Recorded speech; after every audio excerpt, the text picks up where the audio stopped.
Μπορώ να καταλάβω ότι αυτό που κάνει η Χριστίνα είναι να αγγίξει την ψυχολογία για να μπορεί να σου βγάλει τι θες στο σώμα σου. Δεν γινόμαστε κάτι που είναι κάποιος άλλος, γινόμαστε αυτό που θέλουμε εμείς.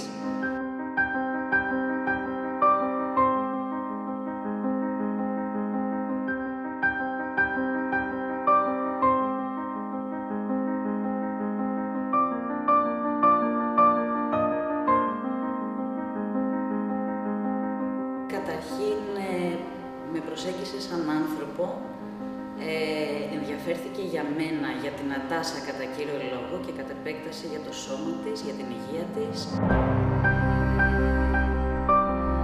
Ο άνθρωπος που μας καθοδηγεί είναι διδαχή.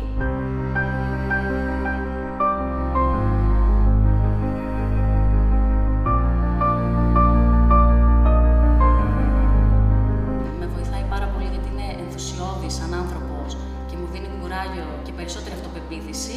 Όταν μας κάνει το μάθημα, αυτή κουραστήκατε, έλα πάμε, αυτό σου δίνει μια όθηση και...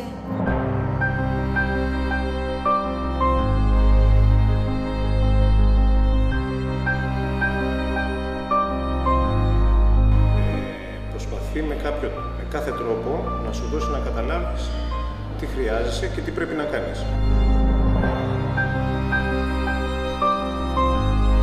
Μόνο το βλέμμα της μου δίνει ενέργεια για να, όσο και αν δεν αντέχω, να το κάνω ακόμα πιο δυναμικά αυτό που κάνω.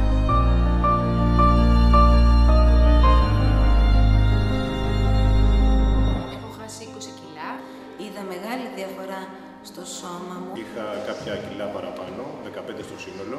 Είμαι η Μέρη, είμαι 30 χρονών και έχω χάσει 40 κιλά. Μας οθεί